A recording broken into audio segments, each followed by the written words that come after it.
धर्म स्नेही बंधुओं, यदि हम यह कहें कि उज्जवल चरित्र जहां से गुजरता है वहां असंख्य पुष्प खिल जाते हैं,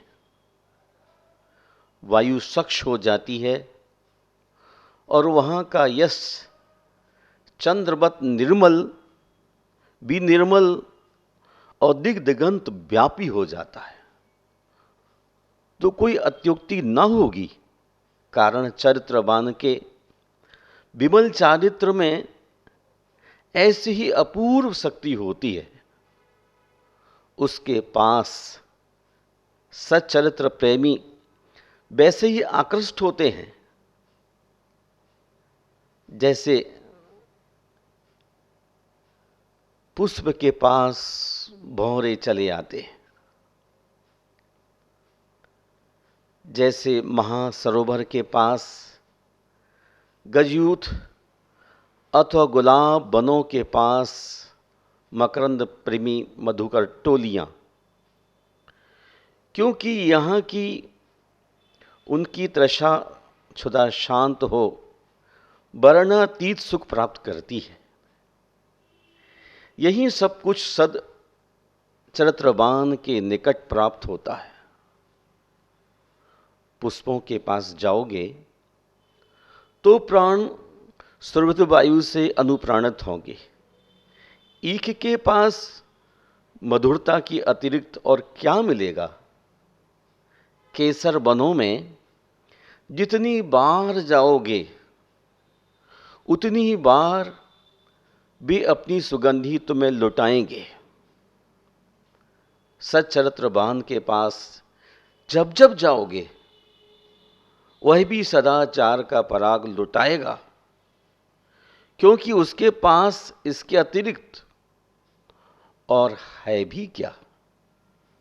सदाचार असंग गुणों की उत्पत्ति का साधन है, उज्ज्वल यशवर्धक सुख एवं शांति के बीजों का प्रदाता है और है माता के समान हितानुशासता। अमरपुरी से कोई एक अमरच्युत हो मर्तलोक में आ रहा था। देव परिषद लगी थी, सारे देव ब्रह्मा की अध्यक्षता में उसे विदाई दे रहे थे। हे मित्र, तुम बहुत भाग्यशाली हो जो भारत भूमि पर जा रहे हो। वहां दुनिया की सबसे बड़ी दौलत है सदाचार। गायन्ति देवा किल गीत कानी, धन्यास तो ये भारत भूमि भागे। स्वर्गाप वर्गस्य च हेतु भूते, भवन्ति भूया पुरुषा सुरत्वात्। देव गीत गाते कि वे पुरुष धन्य हैं जो स्वर्ग अपवर्ग के हेतु भूत भारत भूमि में जन्म लेते हैं। वे लोग हम देवों से भी श्रेष्ठ हैं। गुणा पूजा स्थानम गुणेषु न च लिंगम न च वयः। गुणी जनों में पूजा के आश्रय गुण हैं, न कि लिंग अर्थात द्वेष और न ही उम्र। ब्रह्मा जी ने उक्त देव को 2 थैलियां दी। बोले, भाई एक थैली सामने की और गले में टांग हृदय प्रदेश पर लटका लेना। इसमें सदाचार, संयम एवं सत्य के बीज भरे। जहां जहां जिस नगर डगर से गुजरना वहां ये बीज फेंकते जाना, अर्थात लोगों को अच्छाइयां बांटते जाना। और दूसरी यह थैली है, इसमें कुछ बुराइयां पड़ी हैं। इसमें जो असंतुष्ट और रुग्ण बुराइयां मिलें डालते जाना। जब तुम पुनः ऊपर आओ तो सामने वाली थैली खाली और पीछे वाली थैली भरकर ले आना। मित्रों ने कहा, बंधुवर, आप जब जा ही रहे हो तो ब्रह्मा जी ने जो कुछ कहा उसे याद रखना। मर्त लोक पर रोशनी फैलाना उनका नाम रोशन करना, कलंकित करके नहीं लौटना। महानुभाव, आपको क्या बताऊं, उस देव ने मर्तलोक में जैसे ही पैर रखा, उसके मस्तिष्क यहां के लोगों की हवा के स्पर्श से आलस्य से भर गया। स्वर्गों में तो नींद होती नहीं। उसने सोचा सुबह शीतल वायु का लाभ उठा लूं और एक वृक्ष की सघन छाया में लेट गया। नींद में जैसे ही उसने करवट बदली, थैलियां भी बदल गईं। आगे की पीछे, पीछे की आगे पलट गई। उठकर जब वह चला, तब उसने रुग्ण सड़ी-गड़ी बुराइयां बांटनी शुरू कर दी। सदाचार, संयम, सत्य को पीछे फेंकने लगा, अर्थात इस थैली बुराइयां भरने लगा। आज इंसान यही तो कर रहा है। पवित्र मन और सदाचार से सदा शुचि कहलाने वाले मन में, आत्मा में बुराइयों को संग्रहित कर रहा है और अच्छाइयों को फेंकता जा रहा है। आज इंसान के नेत्र सदाचार के अभाव में अच्छाइयों को देखने के लिए ज्योति विहीन होते जा रहे हैं और बुराइयां देखने के लिए चर्म चक्षुओं में भी ज्योति आती जा रही है। नयन पर उपनयन चढ़ने लगे हैं। हर इंसान एक दूसरे को देखने में लगा हुआ है, अपने भीतर झांकना नहीं चाहता, जबकि सदाचार ही एक ऐसा शाश्वत ज्योतिपुंज है जो हर भटकते राह पर प्राणी को सतपथ प्रदर्शक है, यश विस्तारक है। मनुष्य अपने ही श्रेष्ठ सदाचारशील और सच्चरित्र आदि गुणों से उत्तम एवं पूज्यों की परिगणना में परिकीर्तित होता है। ऊंचे आसन पर बैठने से नहीं, क्या कभी किसी विशाल भवन पर उपविष्ट होने से काक, राजहंस पक्षी या गरुड़ की कोटि में गिना गया है? नहीं। सद्गुण सर्वत्र पूज्य है। पूज्यता में पृथ्वीवंश निरर्थक है। लोक वासुदेव श्री कृष्ण को नमस्कार करता है, किंतु उनके पिता वसुदेव को नहीं। इसलिए तो नीति और धर्मकार कहते हैं, गुणा सर्वत्र पूज्यन्ते, पितृवंशो निरर्थकः, वासुदेवम नमस्यन्ति, वसुदेवम न ते जना। सदाचार एक ऐसा विशिष्ट गुण है जिसमें दैवी संपत्ति, अभय, सत्व, संबुद्धि, ज्ञान, योग, व्यवस्थिति इत्यादि इत्यादि सभी गुणों का समावेश है। लोक मंगल की कामना, जियो और जीने दो की भावना और सह अस्तित्व की साधना शील का स्वरूप है। पंडित आसाधर जी सागार धर्मामृत में कहते हैं, प्राणांता तत्क्षणे दुख व्रत भंगो भवे भवे, यानी प्राण निकलने पर प्राणी को उसी समय दुख होता है, किंतु व्रत भंग होने पर भव भवांतर दुख उठाना पड़ता है। महानुभाव, व्रत और वित्त दो शब्द हैं। व्रत और वित्त दो शब्द हैं। व्रत अर्थात चारित्र, आचरण, और वित्त अर्थात धन दौलत। धन जड़ है, आता जाता रहता है, लेकिन व्रत आचरण दुनिया की तमाम दौलतों में सर्वोत्तम दौलत है।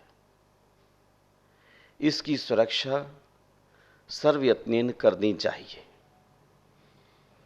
धन क्षीण होने पर मनुष्य क्षीण नहीं होता, किंतु व्रत भ्रष्ट होते ही मनुष्य नष्ट होने लगता है।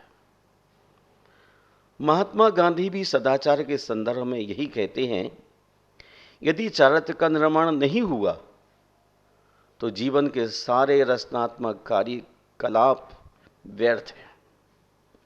सदाचार में ही वह पौरुष है जिससे सीता की अग्नि परीक्षा के समय अग्निकुंड की जाज्वल्यमान दीप्त प्रचंड ज्वालाएं सिंहासन बन गईं। अग्निकुंड निर्मल कमल विकसित सरोवर बन गया। द्रौपदी के बढ़ते चीर ने दुशासन जैसे योद्धा को उलझन में डाल दिया। चीर खींचते खींचते वह थक कर चूर हो गया। उसकी हिमानी अभिमान गल गया। सदाचारी ऑक्सीजन कम होने पर भी जी सकता है, कारण आयु क्षय करने वाले अन्याय, अनीति, अपमान, अपकीर्ति, दुराचार जैसे प्रदूषित तत्व उसमें मौजूद नहीं हैं। इसी प्रबल हेतु से ना तो उसकी अपमृत्यु होती है, न ही हार्ट अटैक। हार्ट अटैक कदाचारी को ही होता है, कारण उसे नफरत ही नफरत मिलती है, किसी का प्यार नहीं मिलता जिससे वह जीवन शक्ति पा सके। कदाचारी, दुराचारी अधिक नहीं चल सकता, क्योंकि यह खोटा सिक्का है। अस्तु प्राणांत होने तक सदाचार की प्रतिष्ठा बनाए रखने का प्रयास कीजिएगा। सदाचार को जीवित रखने के लिए संगति ही सर्वदार्ययी। आर्य पुरुषों की संगति कीजिए। जिस प्रकार सुगंधित गुलाब पुष्प अपने समीपवर्ती गोबर को भी सुगंधमय बना देता है, केसर पार्श्ववर्ती मिट्टी को सुगंधि से भर देती है, उसी प्रकार सज्जन पुरुषों का सत्समागम सदाचार की प्रतिपल प्राण प्रतिष्ठा करता है, क्योंकि सदाचार और सत्समागम एक दूसरे के संपोषक तत्व है। सदाचार की पुनः स्थापना इस बात पर निर्भर है कि दुराचार के कीटाणु विनष्ट हो गए, जो अनेक रूपों में जनमानस पर छाए हुए हैं। यदि जीवन में सदाचार नहीं है तो भौतिक बाह्य सामग्रियां अंक बिना शून्य जैसी है। सदाचार शून्य जीवन और मृत्यु में कोई अंतर नहीं है। सदाचार एक ऐसा तत्व है जो किसी कानून द्वारा नहीं, शिक्षा या हृदय परिवर्तन द्वारा पनप सकता है। सदाचार जीवन शुद्धि का बीज है। बीज में हजारों लाखों फलों को पैदा करने की क्षमता होती है, किंतु यदि उसे जला दिया जाए तो एक पत्ता भी नहीं निकल सकता। सदाचार का एक बीज कितने फल पैदा कर सकता है, यह भविष्य बतलाता है। अस्तु अनैतिकता, कुंठा और घुटन की विभीषिका से त्रस्त मानव समाज सदाचार की संजीवनी से ही आरोग्य पा सकेगा। महानुभाव, सदाचार से सिर्फ सदाचारी व्यक्ति का ही कल्याण नहीं होता, अपितु उसके परिवार का, प्रतिवेश का, गांव का, समाज का, राष्ट्र का और मानव मात्र का कल्याण होता है। किसी राष्ट्र की वास्तविक शक्ति उसके अणुबमों या सांघातिक अस्त्र शस्त्रों से नहीं, सैन्य बल में नहीं, बल्कि उसके सदाचारी नागरिकों में सन्निहित है। शिक्षा का असली महत्व व्यक्ति को साक्षर बनाने में नहीं, उसे सदाचारी बनाने में है। क्योंकि सदाचार विहीन साक्षरता मनुष्य को राक्षसता प्रदान करती है। देव और असुरों में यही असली अंतर है कि सदाचार मानव को देव बनाता है और कदाचार अथवा दुराचार मानव को दानव बनाता है। अतएव सदाचार की महत्ता से प्रभावित होकर कोई भी दृढ़ संकल्प के बल पर सदाचारी बन सकता है। सदाचारी होने के लिए धनवान, रूपवान या बलवान होना जरूरी नहीं है। जरूरत है सिर्फ निर्मल चित्त, विमल बुद्धि की, दैवी संपदा को अपनाने की और त्यागमय अनासक्त जीवन दृष्टि की। महानुभाव, आइए हम सब प्रतिदिन शुद्ध शांत चित्त से सदाचार का संकल्प करें और निर्मल चित्त, विमल बुद्धि अथवा दैवी संपदा की प्राप्ति के लिए हृदय से प्रयत्न करें। मनुष्य का छोटा सा जीवन हमने डिजाइन किया था किसी समय, कलर भरे, और आज भविष्य के लिए हम कुछ ऐसे डिजाइन करके जाएं, कलर भरें ताकि हमारा वर्तमान भी उत्तम हो और भविष्य भी बहुत ही निर्मल पवित्र हो, दोनों समय सुंदर व्यतीत हों। इसके लिए हमें अपने जीवन को बहुत ही विशुद्ध और निर्मल बनाने का पुरुषार्थ करना है। दिल में कहीं थोड़ी भी खोट अगर शेष रह जाती है तो है बने बनाए पिक्चर के ऊपर एक स्याही का छींटा डलने के समान है और सारी पिक्चर गंदा कर देती है। इसलिए आप अपनी ज़िंदगी के डिज़ाइन भविष्य की करने के साथ सदाचार का पूरा ध्यान रखिए। सदाचारी व्यक्ति जहाँ जहाँ भी जाता है वहाँ वहाँ उसका सत्कार होता है। उसमें कारण उसकी निर्मल बुद्धि, विमल चित्त है। आप भी अपने विमल बुद्धि और निर्मल चित्त के साथ भगवान महावीर के चरणों में और संत समागम में बैठकर अच्छा चिंतन कीजिए, अच्छा व्यवहार और बर्ताव कीजिए। इन्हीं शब्दों के साथ जय बोलिए गुरुवर आचार्य श्री विद्यासागर जी मुनिराज की जय।